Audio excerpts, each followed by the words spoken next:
Good morning, y'all. Another beautiful morning out here. Tried to avoid the sun, but I don't think it's gonna work. Last night got up trail about a mile. Probably had one of my most tilted, or one of my most like leaning camp spots I've ever camped in. It's a lot of fun.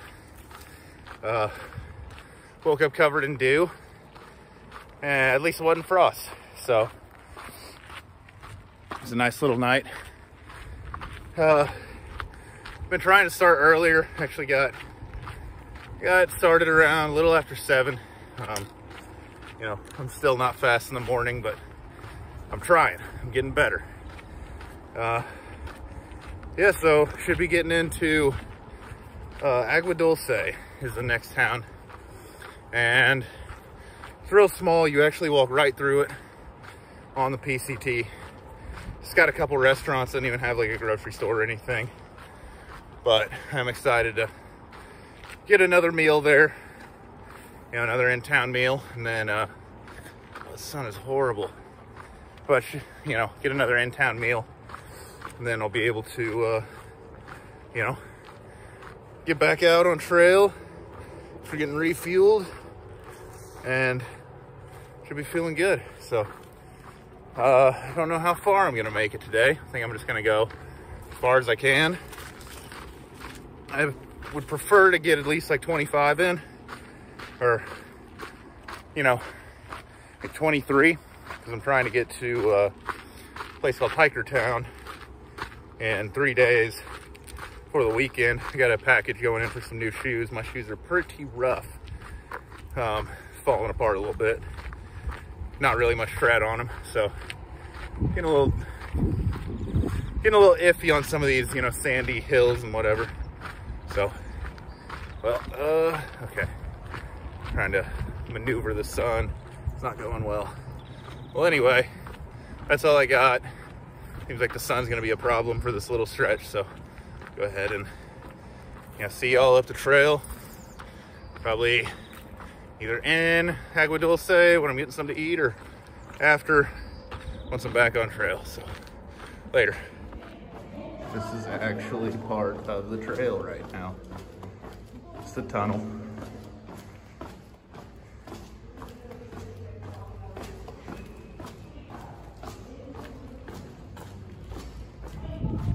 Well, y'all, just got out of Agua Dulce. Nice little road walk through town. And by nice, I mean not that nice. It's a road walk, but at least I got in. Got a good meal in me. A lot of water. I'm in a pretty heavy water carry area. There is not that much water for the next, like, well, 24 miles from town. I've gone about 3, because that's how far the road walk was. So a little over 20 miles now, and there is not much water. I think there's some possible stuff in like 5, which would be nice to get to, but we'll see how that goes, or if there is water there, because it is hot. It's getting to that point, you know, at least it's not July or, you know, June. At least, you know, I started in early April instead of late April, so I'm here a little bit earlier, but it's definitely starting to warm up quite a bit, and the sun's really beating down. Got a nice little climb coming up, so I got this flat section where I can actually talk. But the perks, it's pretty beautiful out, you know, nice little desert landscape. I've been walking through it a lot, so I'm kind of getting tired of it, but it is still, you know, very beautiful scenery. And yeah, that's just wanted to talk about the water carry coming up. And Agua Dulce is a great town, probably one of the friendliest I've been in for hikers. I was there, met another guy that I kind of been leapfrogging, you know, I'll pass him, he'll pass me, I'll pass him, and was talking to him, and there's a hardware store in town, and the woman who works there actually went out of her way while she was at work to track down a package that he had gotten delivered to himself. There is no post office in Agua Dulce, but he thought there was. So he was trying to get, you know, find out where this package was, and, you know, got there and realized there wasn't a post office. So he ended up actually being able, like, this woman just on her own, not expecting anything, just went out of her way and actually tracked down his package and got it to him. So very amazing town. Everybody there was friendly. Food was great, and I'm feeling good, feeling refreshed. I'm full of water and food, so I'm feeling good. Yeah, that's about it. Oh, one thing that I've been kind of wanting to share, but I never like had a good time, is this really, I don't know if it's the dumbest trick ever or the smartest trick ever. Whenever I do this personally, whenever I'm like carrying a lot of food, doing a big water carry, when I know my pack's gonna be heavy, I put my pack on and then I put my water in my pack, if that makes sense. So I just leave my water bottles on the ground.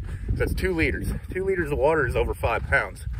So that makes a pretty substantial difference of, you know, in the weight of your pack.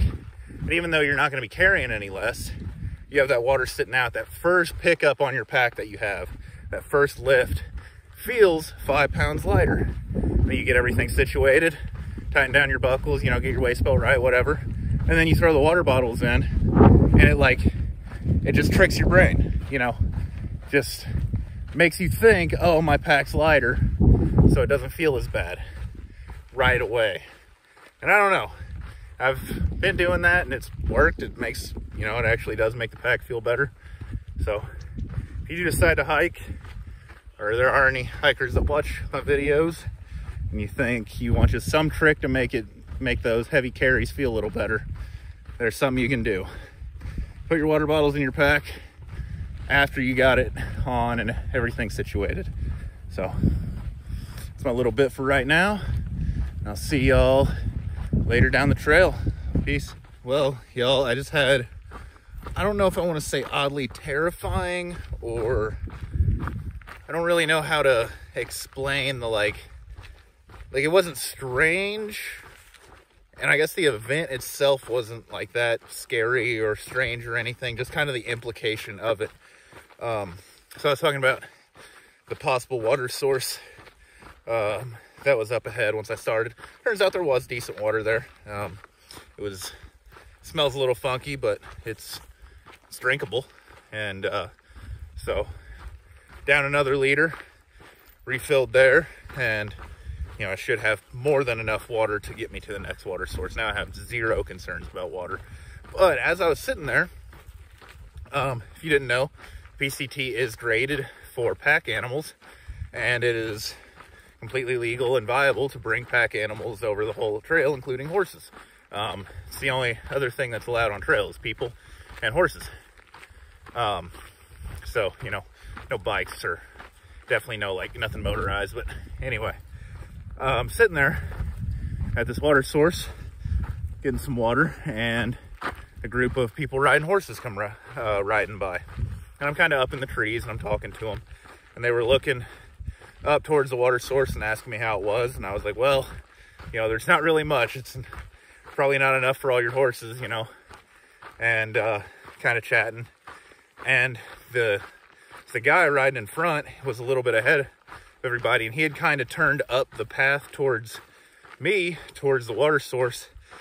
And then as he was going back, he kind of he was like cutting a corner. I mean, just barely, but a foot that he was cutting this corner.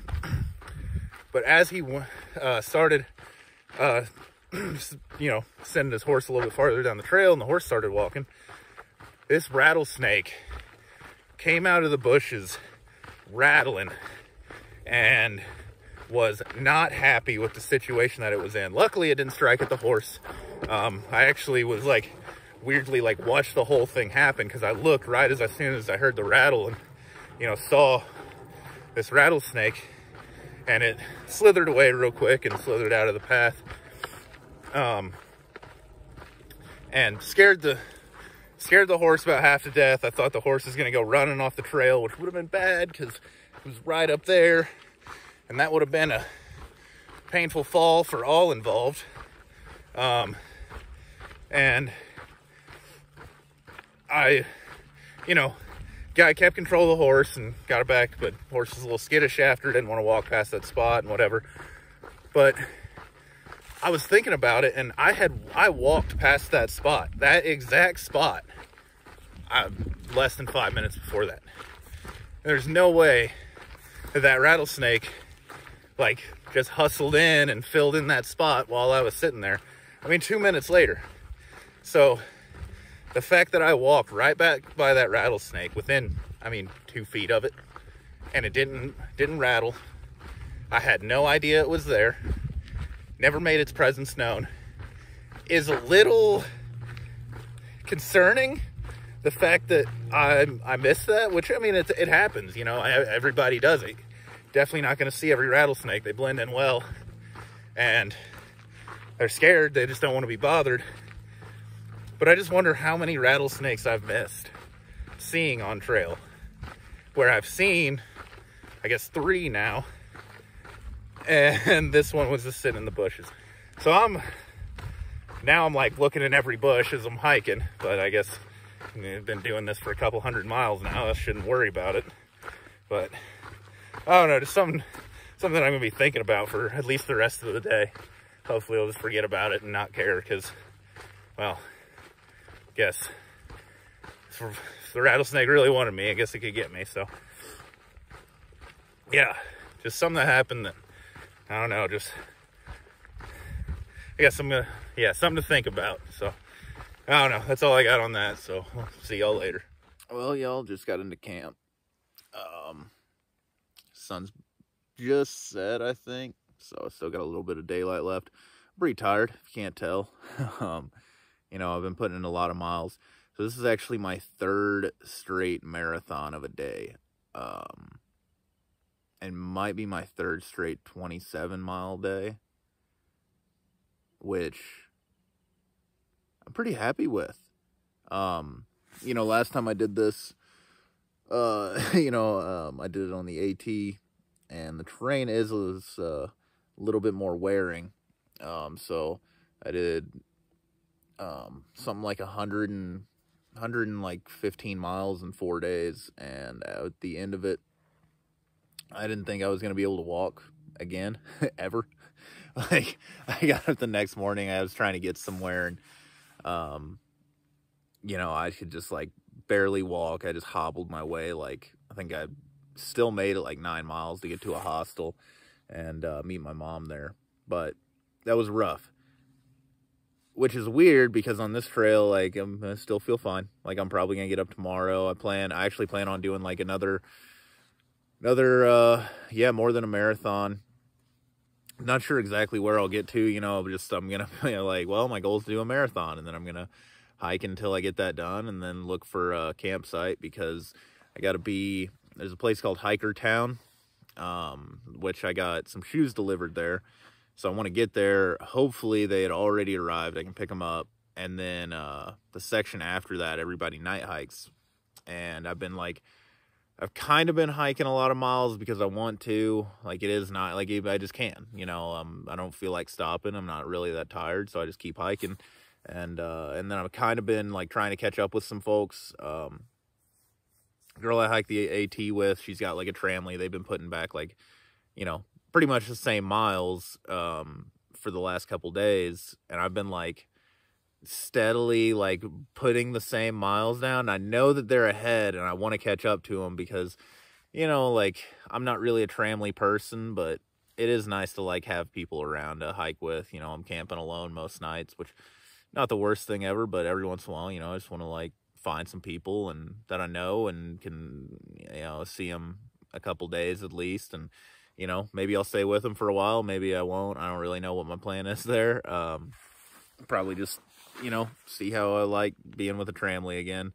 And, yeah, so I'm going to catch up to them there. And then the section after it is on the Los Angeles Aqueduct, and a lot of people night hike that section. So hopefully I can get in, get my shoes, night hike out with them, because I should be catching up to them, because they're planning on night hiking out that day.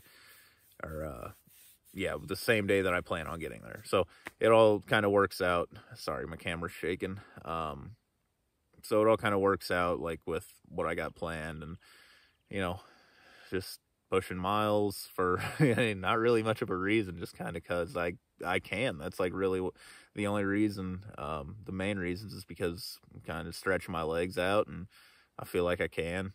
You know, big difference between here and the AT is like, you know, a 30-mile day is, you know, achievable, but it's not anything crazy. It's like, I mean, this feels like a 30-mile day, or like doing these feels like, you know, an 18-mile day on the AT. So that's a huge difference. It's really nice, and I'm looking forward to, well, trying to, I guess, push a little bit farther on just kind of chopping down miles. So yeah, that's pretty much it, and I'll see y'all in the morning.